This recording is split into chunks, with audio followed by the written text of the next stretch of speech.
Hola chicos, hoy iniciamos la unidad número 4 con la estructura del agua.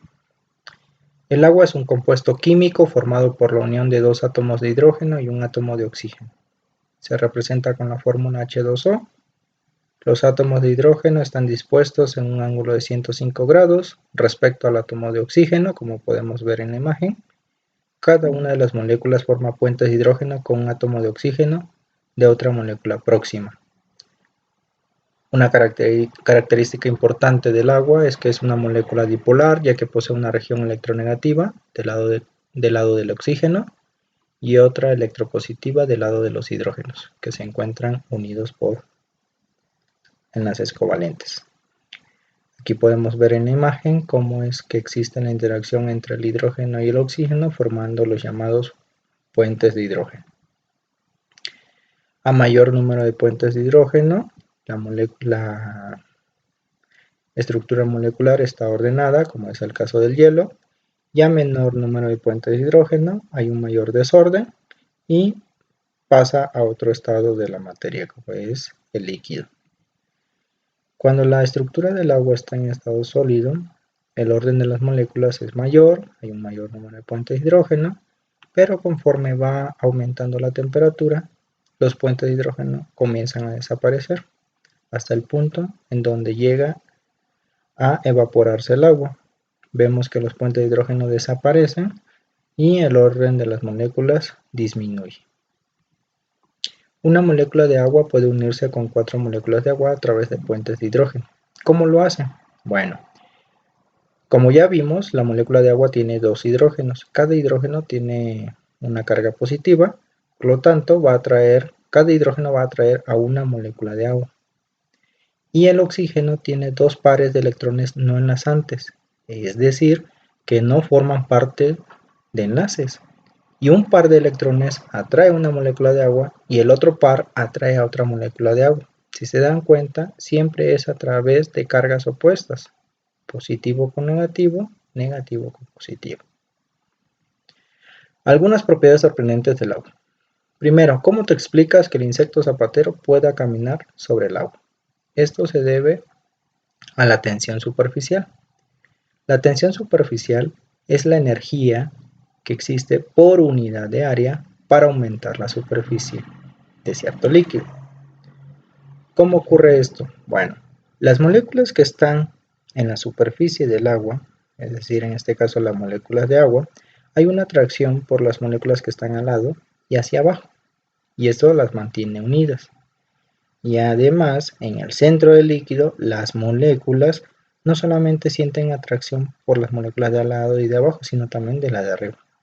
¿Por qué esta molécula de agua que está en la superficie no hay atracción con la parte de arriba? Es porque aquí no hay líquido. Siempre va a ser la atracción con las moléculas del líquido, no con el aire. Es por eso que el agua actúa como una capa o cama elástica y soporta el peso del insecto. También, ¿cómo te explicas que el agua en determinadas superficies tenga una disposición esférica? Bueno, esto se debe a que la atracción solamente va a ocurrir con la parte líquida. No ocurre una atracción con el gas, que es el aire, ni tampoco con el sólido, que es la superficie en donde se encuentra esa gota de agua. Por lo tanto, cuando la gota se deposita sobre el tejido, toma la forma esférica, mojando mínimamente a esta. Y esto se debe gracias a la tensión superficial. Otra propiedad del agua es el calor específico, bueno, más bien que posee un elevado calor específico, y esto se debe a la elevada cantidad de puentes de hidrógeno que puede formar. ¿En qué ayuda? Bueno, controla el calor corporal. Cuando nosotros hacemos ejercicio o tenemos mucho calor, empezamos a sudar y por lo tanto el agua absorbe ese calor y nos permite controlar nuestra temperatura. También disminuye las fluctuaciones de temperatura en el planeta, lo que implica que algunas partes del planeta no se calienten demasiado. ¿Por qué el hielo flota? Bueno, ya habíamos visto que en el estado sólido hay un mayor número de puentes de hidrógeno y esto fijan a las moléculas en una red cristalina porque están más ordenadas, pero hay una característica muy importante. Las moléculas de agua están más espaciadas, lo que provoca es que la densidad del hielo sea menor a la del agua líquida. Para que se puedan formar los enlaces o puentes de hidrógeno, es necesario que el hidrógeno esté covalentemente unido a un elemento electronegativo, principalmente oxígeno o nitrógeno. Si no es a través de estos elementos, no se forma el puente de hidrógeno. Pero no solamente en el agua se forman puentes de hidrógeno, también en estructuras biológicas, y la función principal es dar estabilidad. Y esto ocurre en las proteínas y en los ácidos nucleicos como el ADN y el ARN.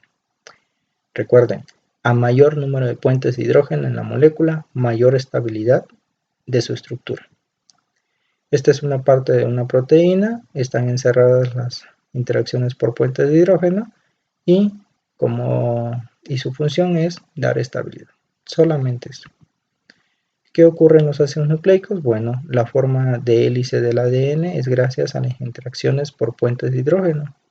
El ADN tiene 4 bases, la guanina, citosina, adenina y timina. La interacción que ocurre entre guanina y citosina es a través de 3 puentes de hidrógeno. Y en el caso de la adenina y timina es a través de 2 puentes de hidrógeno. ¿Quién tiene mayor fuerza de atracción? ¿Guanina o citosina o adenina y timina? La respuesta es guanina y citosina. ¿Por qué? Porque son 3 puentes de hidrógeno. Acuérdense, a mayor número de puentes de hidrógeno, mayor estabilidad. Este es un tipo de ARN, es ARN de transferencia. Esta estructura de T es gracias a los puentes de hidrógeno que ocurren entre las bases de adenina, timina, guanina y citosina. ¿Por qué los compuestos son solubles en agua? Un compuesto es soluble en agua cuando presenta 2 características. Una, que posea carga neta o que pueda formar puentes de hidrógeno con el agua. Para este caso, el mejor ejemplo es la sacarosa, el azúcar o cualquier hidrato de carbono.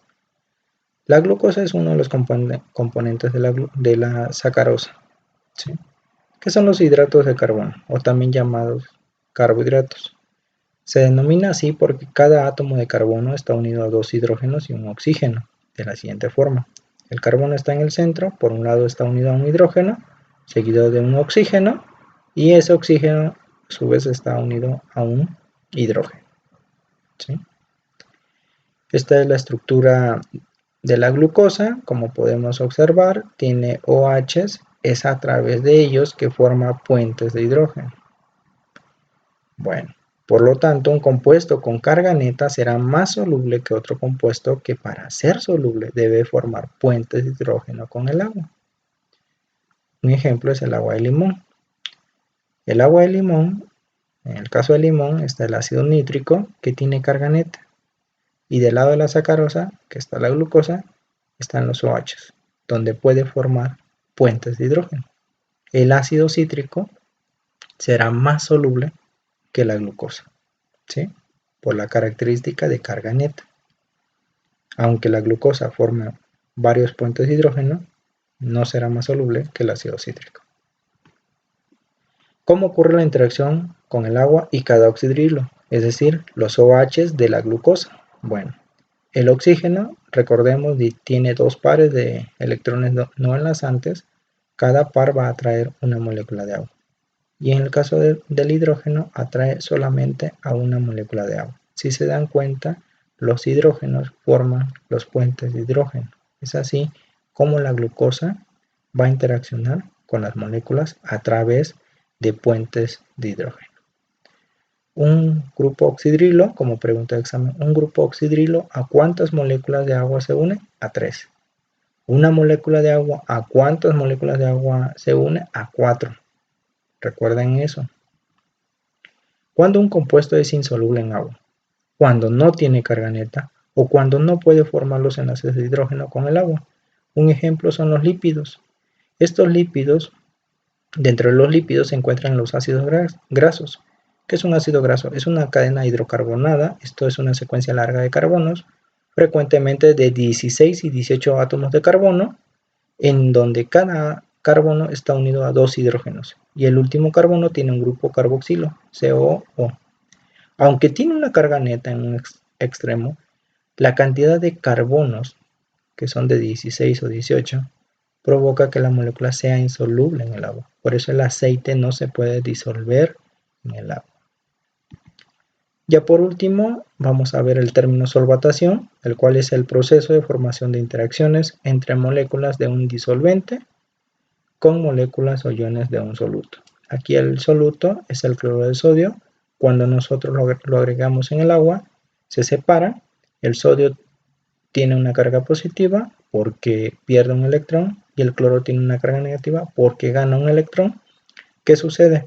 Como el sodio está cargado positivamente, va a atraer a las moléculas de agua a través del oxígeno porque tiene carga negativa. En el caso del cloro, atrae a las moléculas del agua por el lado positivo, es decir, por el lado de los hidrógenos. Esto se le llama solvatación de iones. Es cuando lo rodean a los iones las moléculas de agua. También se puede llamar hidratación. ¿Por qué? Porque están rodeadas de moléculas de agua. Solamente hidratación cuando sea agua. Pero de manera general es solvatación. Bueno chicos, eso es todo. Muchas gracias.